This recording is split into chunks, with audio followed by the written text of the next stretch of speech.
Uno de los hechos más relevantes del siglo XX es la llegada al poder del Partido Comunista Chino. Pero, ¿cómo lo logró? Para comprenderlo, primero hay que saber qué es el Kuomintang. Kuomintang significa literalmente Partido Nacionalista Chino. Su ideología se basa en tres principios. Nacionalismo. Se opuso fieramente a las potencias extranjeras que explotaban colonialmente a China. Democracia. No obstante, gobernó como partido único toda China y luego Taiwán hasta 1991. Desarrollo social. Lo basó en el reparto de tierras para campesinos y en la industrialización.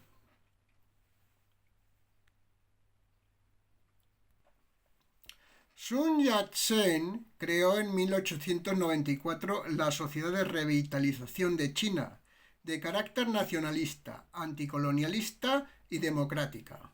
Lideró la revolución Xinhai en 1911, con la que derrocaron al emperador, y se proclamó la República China, de la cual fue su primer presidente, y fundó con otros líderes de esta revolución el Kuomintang.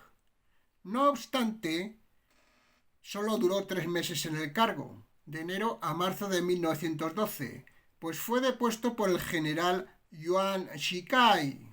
Aunque nominalmente se mantenía la República de China, la época de 1911 a 1926 se conoce como Era de los Señores de la Guerra, porque muchos caudillos locales guerreaban entre sí y contra el gobierno central, que de hecho fue dictatorial. Yuan Shikai fue dictador hasta que murió en 1916 y le sucedieron otros dictadores.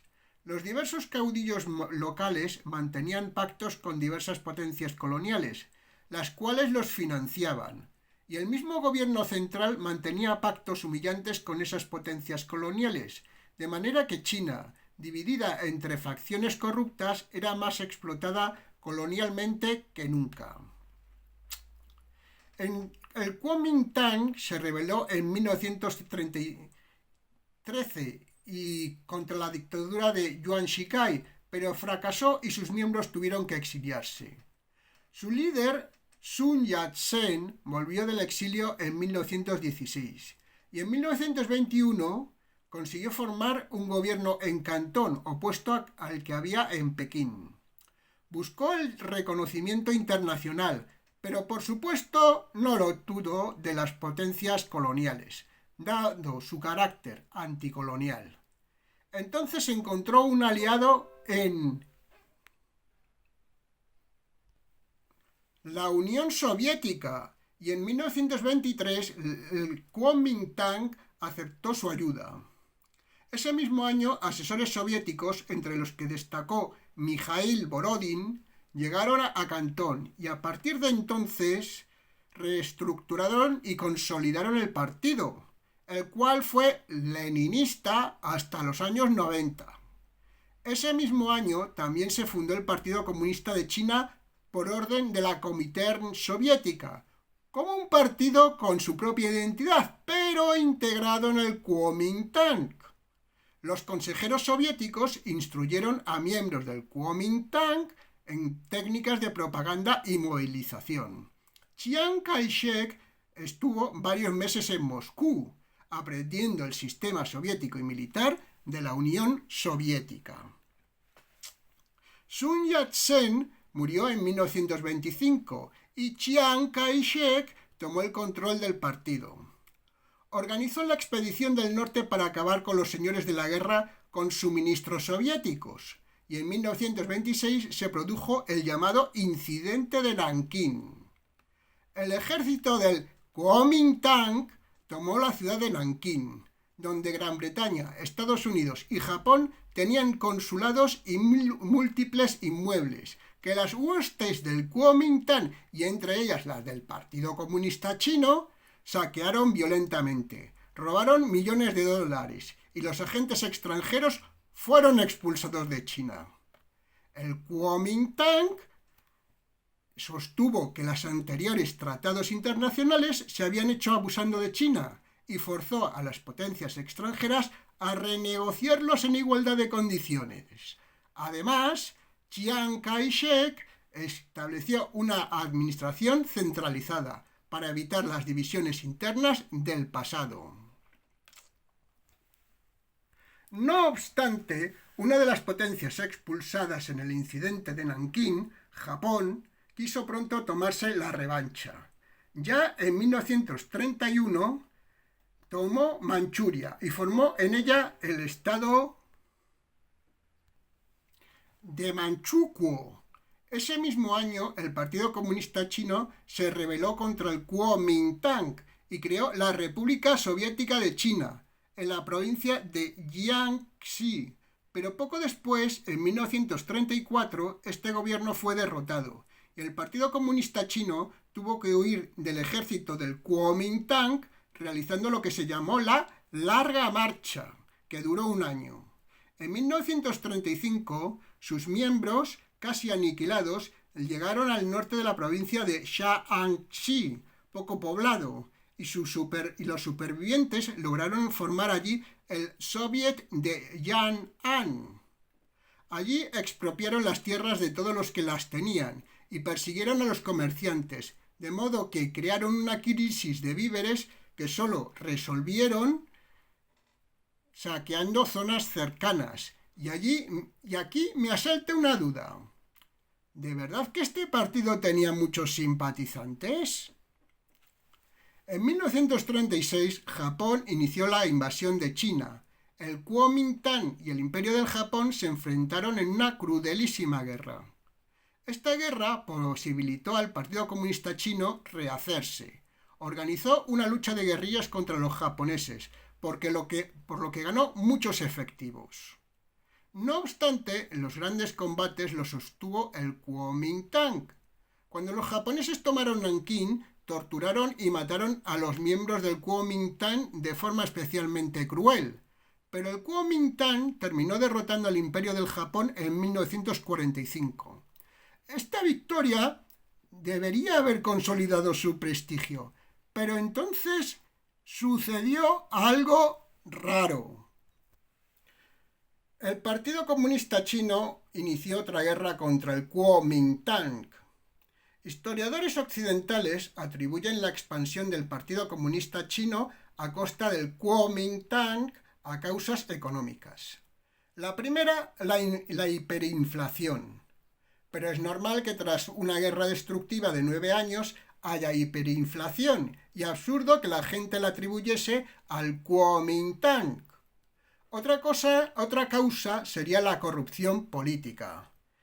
Pero en China la corrupción política era endémica.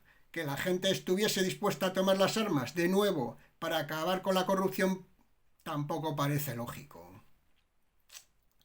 En septiembre y octubre de 1945 se estableció una conferencia de paz en Chungking entre el Kuomintang, que acababa de establecer un pacto con la Unión Soviética, y el Partido Comunista Chino, cuyo líder, Mao Zedong, apareció con el embajador de Estados Unidos, Patrick J. Hurley, a modo de patrocinador. Pero incluso mientras se producía la conferencia ya estaban enfrentándose las tropas del Kuomintang y el Partido Comunista Chino se había iniciado la guerra civil. El caso es que el Partido Comunista Chino, bien equipado, pudo avanzar desde su reducto. Fue ampliando su territorio en el norte de China contra el ejército del Kuomintang mal equipado y sin apenas recursos. Muchos miles de soldados se pasaron al ejército del Kuomintang, al del Partido Comunista Chino, que pagaba mucho mejor. Los historiadores han intentado explicar este fenómeno con varias teorías. Una es que el Partido Comunista Chino se aprovechó del armamento japonés abandonado tras la guerra en China, lo cual no tiene mucho sentido, dado que el Kuomintang también pudo aprovecharse de ese armamento, con más facilidad aún. Otra teoría es que fue financiado por la Unión Soviética.